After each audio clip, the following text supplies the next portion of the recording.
Good morning Odisha. आज हूँ April 15 तारिख मंगलवार। आज दिन 30टी गुरुत्वपूर्ण खबर उपरे आसतु नजर पकईबा।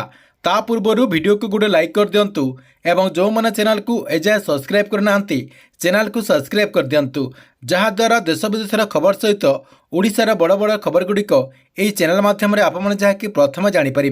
प्रथम खबर, खूब शीघ्र श्रीमंदिर परिचालना कमिटी गठन कर धाड़ी दर्शन, दिव्यांग और वरिष्ठ मानी स्वतंत्र व्यवस्था कर रत्नभंडार मरामती संपर्क में निष्पत्ति नियाजिब। श्रीमंदिर महाप्रभु को दर्शन पर आईन मंत्री पृथ्वीराज हरिचंदन एने जहाँकि आज सूचना देते। परवर्ती खबर, समग्र राज्य में पूर्व उपकूल में आसंता 15 तारिख सामुद्रिक कटकणा जहाँकि लागू करने ओडिशा सरकार मत्स्य निर्देशालय पक्षर 11 तारिख जहाँकि गोटे नोटिस जारी कर नोटिस दर्शाଯାଇଛି एप्रिल 15 तारिख जून 14 तारिख पर्यंत 61 दिन पर्यंत समुद्र को माछ धरने कटकणा लागू कर अपडेट रही। परवर्ती खबर, एप्रिल 17 तारिख जाए किसी जिले में वर्षा होबार संभावना रही, जहाँकि वर्षा सहित बिजुली और कुआपथर माड़ नहीं आंचलिक पाणीपाग केन्द्र तरफ पूर्वानुमान कर 7टी जिला को ऑरेंज वार्निंग जारी कर केन्दुझर, मयूरभंज, ढेंकानाल, जाजपुर, बालेश्वर, भद्रक जिला को ऑरेंज वार्निंग जारी कर सब जिले में वर्षा सहित 40 ରୁ 50 किमी बेगर पवन बहीपे बोली आशा करा।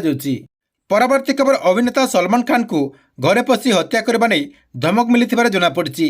एसहित कार को बोमारे उड़ेदेवाई धमक दी जाइए अपडेट होती। एभली धमक मुंबईर वार्लिंग परिवहन विभाग व्हाट्सएप नंबर को आसवा पर पुलिस अजना व्यक्ति विरोध में एक मामला रुजु करके तदंत आरंभ कर सूचना रही। परवर्ती खबर, आसंता 16 तारिख स्नातक श्रेणी पाठ्यक्रम नाम लेखा निमंते कमन एप्लिकेशन फॉर्म सीए पूर्ण प्रक्रिया आरंभ हो जाएगी।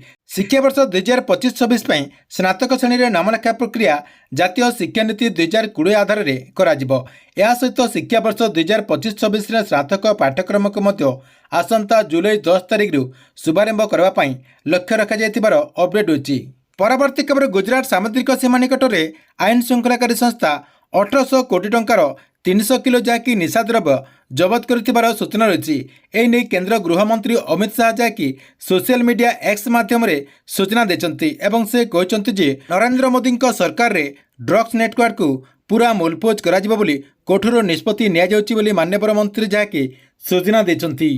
परवर्ती खबर, राष्ट्रपति द्रौपदी मुर्मू और प्रधानमंत्री नरेंद्र मोदी सोमवार आम्बेडकर जयंती अवसर में भारतीय संविधान प्रणेता डॉक्टर बाबा साहेब भीमराव अम्बेडकर को श्रद्धांजलि अर्पण करछंती। या सहित राष्ट्रपति मुर्मू लोकमानंकु अम्बेडकर आदर्श को निज जीवन में ग्रहण करने प्रतिज्ञा नेबा निवेदन करछंती। परवर्ती खबर, बांग्लादेश मुख्य उपदेष्टा मोहम्मद हुसैन को जड़े क्षमता लोभी, अर्थ लोभी और स्वार्थवादी मनुष्य बोली पूर्वतन प्रधानमंत्री शेख हसीना कहते। से विदेशी शक्ति सहित मिसी देश को ध्वंस करने षड्यंत्र करुछंती बोली पूर्वतन प्रधानमंत्री शेख हसीना जहाँकि अभियोग आनिछंती। परवर्ती खबर, केन्दुझर जिलार मां तारिणी मंदिर पर मुख्यमंत्री मोहन चरण माझी 215 कोटी टंकार डीआरपी घोषणा करछंती। मां तारिणी को ओडिया नूआ वर्षर दर्शन बेले मुख्यमंत्री यही घोषणा करथिबा सहित खूब शीघ्र काम आरंभ होइजिबो बोली माननीय मुख्यमंत्री मोहन चरण माझी जहाँकि सूचना देछंती। परवर्ती खबर, हरियाणार हिसारे प्रधानमंत्री नरेंद्र मोदी सोमवार महाराजा आग्रासेना विमान बंदर में नुआ टर्मिनाल बिल्डिंग भित्तिप्रस्तर जहाँकि स्थापन करछंती। एही प्रकल्पर मूल्य 410 कोटी टंकार अधिक होइतिबा बेले 2 वर्ष मध्य प्रकल्पटी को शेष करने लक्ष्य रखाଯାଇଛି। ଏହି ଅବସରରେ प्रधानमंत्री नरेंद्र मोदी कहते जे एक विकसित हरियाणा एवं एक विकसित भारतीय लक्ष्य प्रति तांकर दल प्रतिबद्धता रही बोली से गर्व अनुभव करते बोली सूचना देते। एथिरे जाकि मुख्यमंत्री नयाब सिंह साइनी उपस्थित थिबार सूचना रही। परवर्ती खबर, दिल्ली अरुण जेटली स्टेडियम रे रविवार दिल्ली कैपिटल एवं मुंबई इंडियंस मैच चलुवा बेले स्टेडियम रे जड़े महिला एवं जड़े पुरुष दर्शक मध्य मारपिट होता। एने सोशल मीडिया एक वीडियो भाइराल होगा लगी। भिडियो रे महिला जनक व्यक्ति को माड़ मारुवा बेले किसी दर्शक जहाँकि अटकईवाई चेष्टा कर देखा मिली। तेबे उभयों मध्य होइतिबा एही झगड़ार कारण जनापड़ नथिबा बेले सुरक्षाकर्मी पहुंची पूर्व स्थिति को शांत करछंती बोली सूचना रही। परवर्ती खबर, सुभद्रा योजनार सर्वे प्रक्रिया जहाँकि आरंभ हो जाएगी। जो मैंने भी द्वितीय किस्ती टंका पाई ना एवं आपणकर जदि किसी त्रुटि रही ताले आपणक घर को आसिकी अधिकारी माने आपणकर जहाँ भी डॉक्यूमेंट रही से डॉक्यूमेंट को पुणी थर जहाँकि वेरीफाई करेंगे। କ'ଣ ପାଇଁ ଆପଣମାନେ ସୁଭଦ୍ରା ଯୋଜନା ଅଧୀନରେ ଟଙ୍କା ପାଇପାରୁନାହିଁ ଏବଂ ଆପଣଙ୍କର କ'ଣ ତ୍ରୁଟି ରହିଛି ସେଇ ନେଇ ଯାହାକି ସେମାନେ ବିସ୍ତୃତ ଭାବେ ଆପଣଙ୍କର ସବୁକିଛି ଯାହାକି ସମୀକ୍ଷା କରିବେ ଏବଂ ଆପଣଙ୍କର ଯେଉଁ ଡକୁମେଣ୍ଟ ଅଛି ସେଇ ଡକୁମେଣ୍ଟଟିକୁ ପୁଣି ଥରେ ଯାହାକି ଭେରିଫାଏ କରିକି ଆପଣମାନେ ଯଦି ସୁଭଦ୍ରା ଯୋଜନା ଅଧୀନରେ ଟଙ୍କା ପାଇବା ପାଇଁ ଯୋଗ୍ୟ ଅଟନ୍ତି ତାହେଲେ ଆପଣଙ୍କୁ ପୁଣି ଥରେ ଯାହାକି ସୁଭଦ୍ରା ଯୋଜନା ଅଧୀନରେ ସାମିଲ କରାଯିବ ଏବଂ ଆପଣଙ୍କର ଯେଉଁ ଏପ୍ରିଲ 22 ତାରିଖରେ ସୁଭଦ୍ରା ଯୋଜନାର ଯେଉଁ ପରବର୍ତ୍ତୀ କିସ୍ତିର ଟଙ୍କା ଆସିବ ସେହି କିସ୍ତିରେ ଯାହାକି ଆପଣମାନେ ସୁଭଦ୍ରା ଯୋଜନା ଅଧୀନରେ ଟଙ୍କା ପାଇପାରିବେ ବୋଲି ସୂଚନା ରହିଛି। ପରବର୍ତ୍ତୀ ଖବର, ପଞ୍ଜାବର 3.6 ଫୁଟ ଉଚ୍ଚତା ବିଶିଷ୍ଟ ଝିଅ ଆରସିଙ୍କୁ ବାହା ହୋଇଛନ୍ତି ହରିୟାଣାର 3.8 ଫୁଟ ଲମ୍ବର ଯୁବକ ନିତିନ। ଏହି ସର୍ଟ ହାଇଟ୍ କପଲଙ୍କ ବାହାଘର ଭିଡ଼ିଓ ଯାହାକି ଏବେ ସୋସିଆଲ ମିଡ଼ିଆରେ ଭାଇରାଲ ହେବାରେ ଲାଗିଛି। ପରବର୍ତ୍ତୀ ଖବର, ଶନିବାର ଆମେରିକାର ନ୍ୟୁୟର୍କରେ ଏକ ବିମାନ ଦୁର୍ଘଟଣା ଘଟିଥିବା ବେଳେ ଏଥିରେ ଭାରତୀୟ ବଂଶୋଦ୍ଭବ ଡାକ୍ତର ଜୟ ସାଇନି ଏବଂ ତାଙ୍କ ପରିବାରଙ୍କର ଅନ୍ୟ 5 ଜଣ ସଦସ୍ୟଙ୍କର ମଧ୍ୟ ମୃତ୍ୟୁ ହୋଇଛି। ମୃତକଙ୍କ ମଧ୍ୟରେ ଡାକ୍ତର ସାଇନିଙ୍କ ସ୍ୱାମୀ, ପୁଅ, ପୁଅର ବାନ୍ଧବୀ, ଝିଅର ବାନ୍ଧବୀ ଏବଂ ଝିଅର ପ୍ରେମିକା ମଧ୍ୟ ରହିଛନ୍ତି ବୋଲି ସୂଚନା ରହିଛି, ଯାହାକି ସେମାନେ ସମସ୍ତେ ଜନ୍ମଦିନ ପାଳନ କରିବା ପାଇଁ କ୍ୟାଟଲିସ୍ ମାଉଣ୍ଟେନ୍ ଯାଉଥିଲେ ବୋଲି ସୂଚନା ରହିଛି। ପରବର୍ତ୍ତୀ ଖବର, କେନ୍ଦ୍ର ସଡ଼କ ପରିବହନ ଓ ରାଜସ୍ୱ ମନ୍ତ୍ରୀ ନୀତିନ ଗଡ଼କରୀ ଏପ୍ରିଲ 19 ତାରିଖରେ ଦିନିକିଆ ଓଡ଼ିଶା ଗସ୍ତରେ ଆସିଛନ୍ତି ବୋଲି ରାଜ୍ୟ ବିଜେପି ଉପସଭାପତି ଗୋଲକ ମହାପାତ୍ର ଯାହାକି ସୋମବାର ସୂଚନା ଦେଇଛନ୍ତି। ସାମ୍ବାଦିକମାନଙ୍କ ସହିତ ଆଲୋଚନା ସମୟରେ ସେ କହିଛନ୍ତି ଯେ ସଡ଼କ ପରିବହନ ଓ ରାଜସ୍ୱ ମନ୍ତ୍ରୀ ଏପ୍ରିଲ 19 ତାରିଖରେ ଭୁବନେଶ୍ୱରରେ ଆସି ପହଞ୍ଚିବେ। ବରମୁଣ୍ଡା ଗ୍ରାଉଣ୍ଡରେ ରାଜ୍ୟ ପାଇଁ ଅନେକ ଜାତୀୟ ରାଜପଥର ପ୍ରକଳ୍ପକୁ ଉଦ୍ଘାଟନ କରିବାର କାର୍ଯ୍ୟକ୍ରମ ରହିଛି ବୋଲି ଶ୍ରୀ ଗୋଲକ ମହାପାତ୍ର ଯାହାକି ସୂଚନା ଦେଇଛନ୍ତି।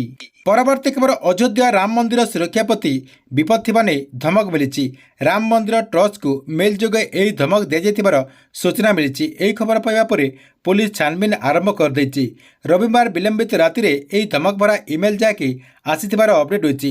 ଇମେଲ୍ଟି କିଏ ପଠାଇଛି ସେ ନେଇ କୌଣସି ସ୍ପଷ୍ଟ ସୂଚନା ମିଳିନଥିବା ବେଳେ ଏବେ ଯାହାକି ତାମିଲନାଡୁରୁ କନେକ୍ସନ୍ ନେଇ ପୁଲିସ ଯାହାକି ସନ୍ଦେହ କରିଛି। ତାମିଲନାଡୁର ଜଣେ ବ୍ୟକ୍ତି ଯାହାକି ଇଂଲିଶ ଭାଷାରେ ଏହି ଇମେଲ୍ଟି କରିଥିବାର ଅପଡେଟ୍ ହୋଇଛି। ପରବର୍ତ୍ତୀ ଖବର, ପ୍ରକାଶ ପାଇଲା ଚଳିତ ଶିକ୍ଷାବର୍ଷର କ୍ୟାଲେଣ୍ଡର। ଏଥିରେ 2025-26 ଶିକ୍ଷାବର୍ଷ ପାଇଁ ସମସ୍ତ ଛୁଟି ବିବରଣୀ ଯାହାକି ପ୍ରକାଶ ପାଇଛି। ଓସିବାବା ଓଡ଼ିଶା ବିଦ୍ୟାଳୟ ଓ ଗଣଶିକ୍ଷା ବିଭାଗ ପକ୍ଷରୁ ପ୍ରାଥମିକ ଓ ମାଧ୍ୟମିକ ଶିକ୍ଷା ପାଇଁ କ୍ୟାଲେଣ୍ଡର ପ୍ରକାଶ କରାଯାଇଛି। ଏଥର ଯାହାକି ମେ 6 ତାରିଖରୁ ଜୁନ୍ 17 ତାରିଖ ପର୍ଯ୍ୟନ୍ତ ଖରା ଛୁଟି ରହିବ ବୋଲି ଏହି କ୍ୟାଲେଣ୍ଡର ଯାହାକି ଅପଡେଟ୍ ହୋଇଛି।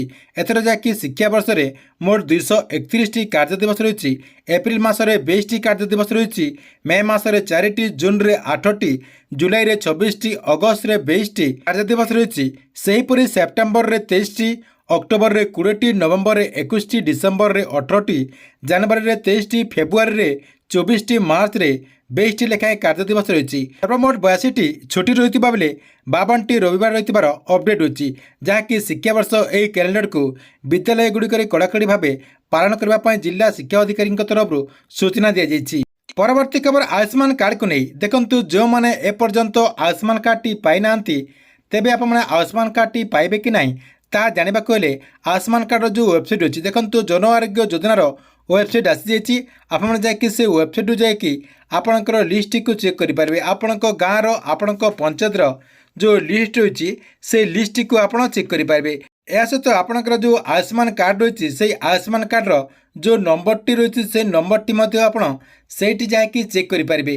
ଚେକ୍ କରିବା ପାଇଁ କ'ଣ ପ୍ରୋସେସ୍ ରହିଛି, କେମିତି ଆପଣ ଚେକ୍ କରିପାରିବେ, ଅଲରେଡ଼ି ଆମର ଏହି ଚ୍ୟାନେଲରେ ଆଉ ଗୋଟେ ଯାହାକି ଭିଡ଼ିଓ ରହିଛି, ସେଇ ଭିଡ଼ିଓଟିକୁ ଦେଖିକି ଆପଣମାନେ ସେଇ ପ୍ରୋସେସ୍ରେ ଏହି ଲିଷ୍ଟଟିକୁ ଆପଣ ଚେକ୍ କରିପାରିବେ। ପରବର୍ତ୍ତୀ ଖବର, ସିଏମ୍ କିଷାନ ଯୋଜନାକୁ ନେଇ ସିଏମ୍ କିଷାନ ଯୋଜନାର ଯେଉଁ ପରବର୍ତ୍ତୀ କିସ୍ତିର ଟଙ୍କା ରହିଛି ଚାଷୀ ଭାଇମାନେ ଯାହାକି ଏପ୍ରିଲ 30 ତାରିଖରେ ପାଇପାରିବେ। ସେଥିପାଇଁ ଯେଉଁ ଚାଷୀ ଭାଇମାନେ ସିଏମ୍ କିଷାନ ଯୋଜନା ଅଧୀନରେ ଆଗରୁ ଟଙ୍କା ପାଉଛନ୍ତି ଏବଂ ଯେଉଁମାନେ ବି ଟଙ୍କା ପାଇବା ପାଇଁ ଅପେକ୍ଷା କରୁଛନ୍ତି ତାଙ୍କର ଯେଉଁ ଆଧାର କାର୍ଡ଼ଟି ରହିଛି ସେଇ ଆଧାର କାର୍ଡ଼ଟି ବ୍ୟାଙ୍କ ଆକାଉଣ୍ଟରେ ଲିଙ୍କ ଅଛି କି ନାହିଁ ଥରୁଟିଏ ଯାହାକି ଚେକ୍ କରିଦିଅନ୍ତୁ। ଆପଣଙ୍କର ଯେଉଁ ଡିବିଟି କୁହାଯାଉଛି ସେ ଡିଟି ଷ୍ଟାଟସଟିକୁ ଆପଣମାନେ ଥରୁଟିଏ ଚେକ୍ କରିଦିଅନ୍ତୁ। ଥରୁଟିଏ ଚେକ୍ କରିଦେଲା ପରେ ଆପଣମାନେ କନଫର୍ମ ହେଇଯିବେ ଯେ ଏଥର ଆପଣମାନେ ସିଏମ୍ କିଷାନ ଯୋଜନା ଅଧୀନରେ ଟଙ୍କା ପାଉଛନ୍ତି କି ନାହିଁ। ପରବର୍ତ୍ତୀ ଖବର, ପ୍ରଧାନମନ୍ତ୍ରୀ ଆବାସ ଯୋଜନାର ସର୍ଭେକୁ ନେଇ ଗୋଟିଏ ବହୁତ ବଡ଼ ଅପଡେଟ୍ ଆସିଯାଇଛି। ଦେଖନ୍ତୁ, ଯେଉଁମାନେ ବି ପ୍ରଧାନମନ୍ତ୍ରୀ ଆବାସ ଯୋଜନା ଅଧୀନରେ ଏଯାଏଁ ଯାହାକି ସର୍ଭେ କରିନାହାନ୍ତି ସେମାନେ ଯାହାକି ସର୍ଭେଟିକୁ ଜଲ୍ଦି ସାରି ଦିଅନ୍ତୁ। କାହିଁକିନା ପ୍ରଧାନମନ୍ତ୍ରୀ ଆବାସ ଯୋଜନାର ସର୍ଭେ କରିବାର ଲାଷ୍ଟ ଡେଟ୍ ହେଉଛି ଏପ୍ରିଲ 30 ତାରିଖ। ଏପ୍ରିଲ 30 ତାରିଖ ଭିତରେ जो मैंने भी सर्वे करने चाहते से जहाँकि सर्वे कर दिंतु हे तो आपने सर्वे आपणकर सेल्फ सर्वे करेंगे कि आपणकर जो एसोसिएट सर्वे रही से एसोसिएट सर्वे मध्यम आपण करेंगे से आपने अति शीघ्र एप्रिल 30 तारिख भितर यह सर्वे कामटी को सारी दिंतु। ठीक अच्छे ये आपण आज दिन 30टी गुरुत्वपूर्ण खबर आपण को वीडियो केमती लगिला कमेंट बॉक्स में निश्चय गुड़ी कमेंट करेंगे एवं प्रत्येक दिन देश विदेशर सहित ओडिशार बड़ बड़ खबर गुड़िक सर्वप्रथम देखा चाहूँगे आपने जहाँकि यही चैनल को रेगुलर देखुता जहाँद्वारा आपने यही चैनल माध्यम सबू न्यूज्र अपडेट टी सर्वप्रथम जानीपर।